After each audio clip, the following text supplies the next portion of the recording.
Frost on the windows. First frosty weather. Wow. Cold temperatures coming. Cold temperatures coming. Frost. Love it.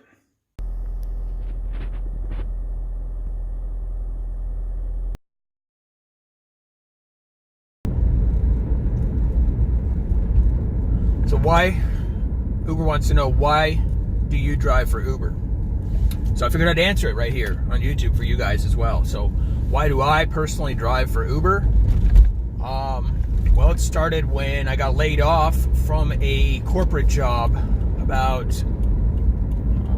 I don't know, a few years ago, after working there for 10 years and not wanting to start over in that lifestyle again. It's not about the money. Obviously, if you are a full-time rideshare driver for Uber or Lyft, obviously it's not about the money, because you were never going to get rich driving for Uber or Lyft unless you have zero expenses whatsoever and you keep all the money as pure profit and you save it and invest it and grow it that way, which is pretty much nobody's scenario. But the reason I drive for Uber is it's a means of escaping that corporate lifestyle of sitting in a cubicle for 8 hours a day. Hence the name of the channel, Escape Your Cubicle.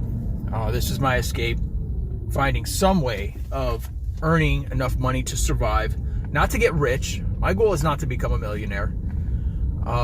If it happens, I'm not going to complain about it, but that's not my goal. My long-term life objective goal is to generate enough income for myself to live fairly comfortably without having to report into a job, whether that's, and regardless of what that is, whether it's rideshare or a business of my own. Now, I don't intend to do rideshare driving long term either. I never intended that. It's supposed to be an in-between for me, but it turned into a full-time gig for the time being for the last few years, while I work on other things. And for the last 2 years, I was in a lull. I wasn't working on any real side projects or side hustles. I was going to try to play poker and build up a bankroll that way. But if you don't have a starting bankroll, unless you run very well with the cards, because luck is involved, there's skill involved, but there's luck involved as well. There's both.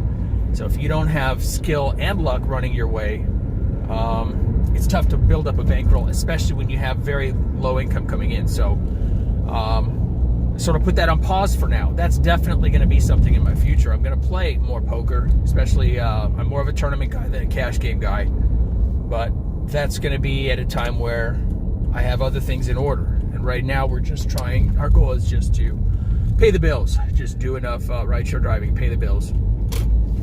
But that's why I drive for Uber. I drive for Uber for freedom from the office, freedom from the cubicle. And it's not easy, especially after a day like yesterday. Yesterday was a miserable Uber day in terms of earnings, okay? It was just generally slow. I was all over the place, couldn't get rides. It was a Tuesday, and I prefer not to drive at night. That's my own personal preference. So I'm just not a big time night owl. I like to relax at night. But yesterday, wow, I think it's the worst day in terms of earnings since I ever started doing Uber. How bad is it? It's embarrassing. I don't even want to say how bad it is, because I was online almost nonstop all day for 9 hours. Now, since I have the tablets, I'm able to work remote on my laptop and get some other things done. It's not a total waste of time when I'm just sitting there waiting for pings to come in from Uber, but it still starts to stress you out when it's so slow. And you're like, is this going to be a long-term trend? Is this thing going to keep going? Because it has been quite slow here in October in Vegas, from my own personal experience. But so what was the total? After 9 hours of being online for most of the day, not going offline much, just to use the restroom and eat lunch, was a whopping $38.11. You heard it, $38.11 for 9 hours of work. Hey, there's frost on the bushes here too. That's cool. You guys can do the math. Tell me how much that is on an hourly rate. Give yourselves a laugh. It's too depressing. I didn't want to do the math, so I didn't do it. But I'm going to just park over here at this park for a minute. We might get an Uber ping coming in, I hope. We got one and it dropped off instantly right when I turned the video on. So the person must have canceled or something like that. I don't know. Anyway, yeah, $38. Wow, that's the worst. That's the worst ever for a full day. So hopefully that's not a trend. Hopefully things are going to turn around. I got to be more aggressive. I just got to start early. I started at 7 yesterday, and I signed off at like around 3:30 or 4. So it was awful. Time change is coming up. That's a good thing. So the reason it's a good thing is because it's going to get lighter an hour earlier. Sun's coming up right now at like 6:30. It seems like, where it just starts to crack barely, and it helps wake me up. So if the sun's coming up at 5:30, I'm going to be getting started at about 5 every day. Gives us some more hours we can do. Maybe we'll get some airport runs in the morning, so that's good. But yeah, so going back to the main question, I drive Uber because it gives me a complete freedom and flexibility of schedule. It's obviously not because I'm making good money. I would like to be making more money. The secret is it's all about keeping your expenses low, right? If you can control your spending, you can't control some of your expenses, rent or other things, medical, but you can control your spending. So that's something that you need to do. And it's cliche, but every dollar adds up. So if I skip an expensive lunch for a cheap lunch, then that money that I didn't spend is the same as money that I would have earned and spent money. So I got to control my expenses. That's one thing we can do is really focus on our day-to-day spending, because that day-to-day spending adds up to a lot at the end of each month. The less you spend, the less you have for stress. So those things are equally related, I think. If you have a certain amount of money that you're making each month, saying you're on an hourly or a salary without a commission, you know how much you're going to make. If you know you should be spending and you're spending that money, the stress is building inside of you, whether you feel it or not. It's going to come out at some point. So control the spending. That's one thing we can do.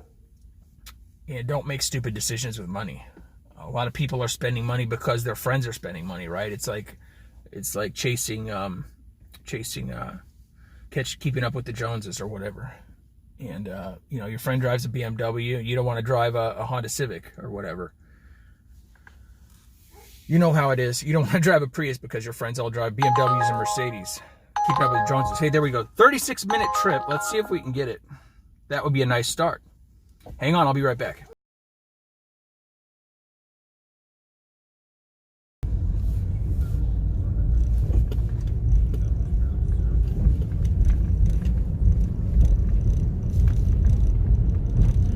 All right, finally, we're just getting out of the airport now. I just finished that first run up. It was an airport run, but it did take us almost 40 minutes to get over here to the airport.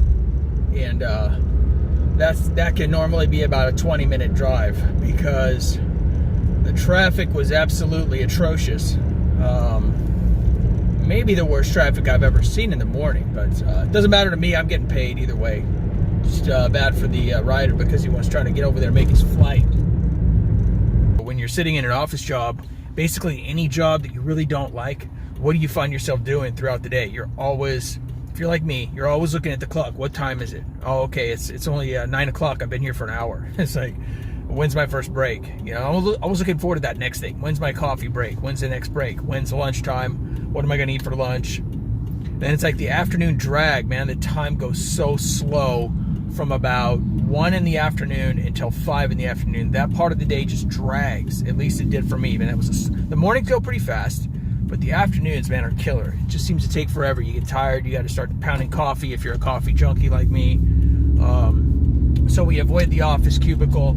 I'm never clock watching now. I'm just not. The clock doesn't matter. The only time the clock matters if you're out doing rideshare and Uber driving is waking up and getting started as early as you can if you're a daytime driver, or pushing through the night, I guess, if you're a nighttime driver, but it's not the same.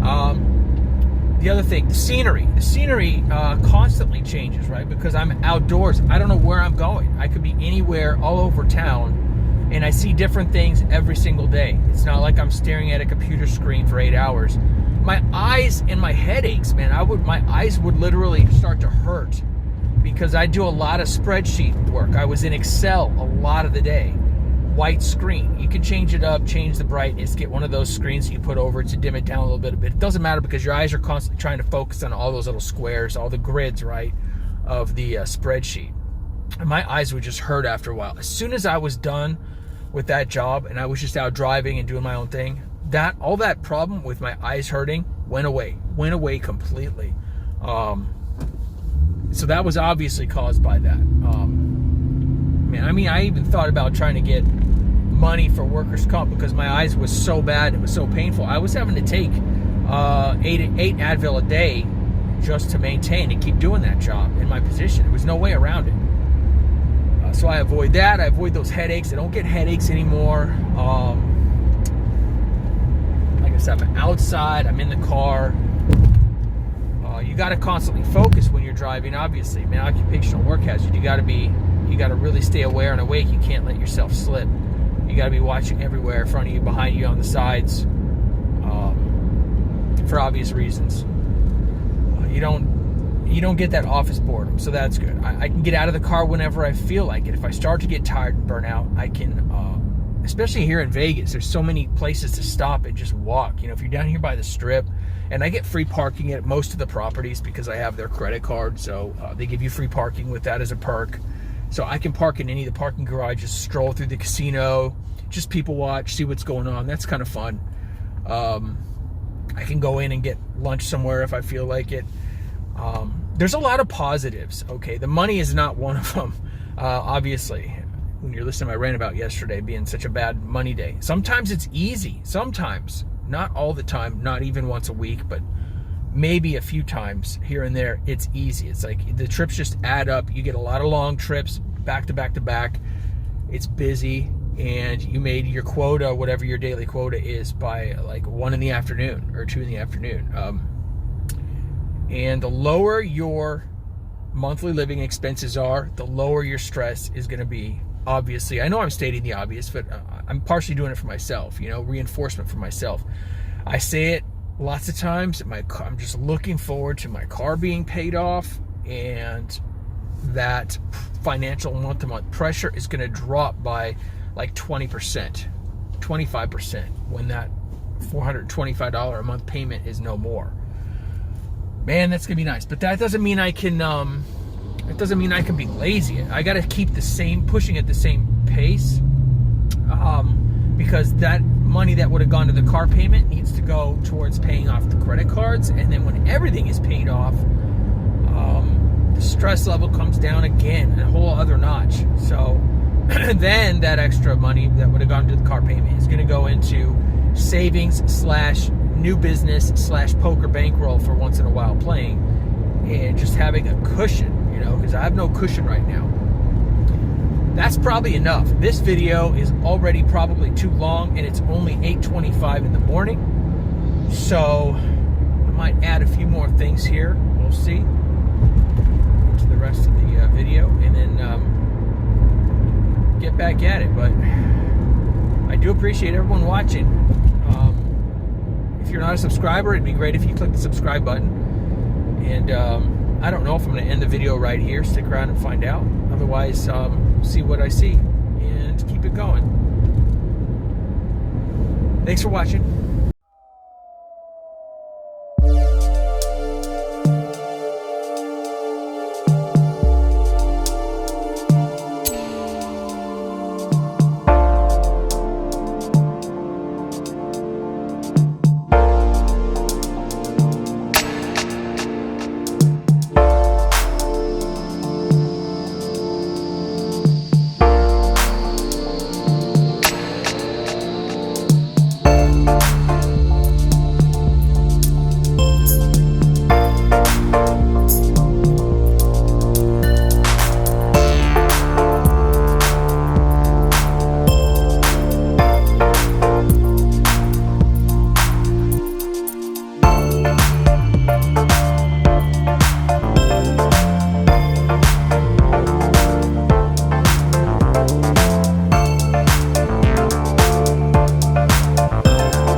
not just budget suites. This is budget suites, guys. So if you're on a budget, this is where you can live. Right here on the Las Vegas Strip. Weekly and beyond rates. There you go.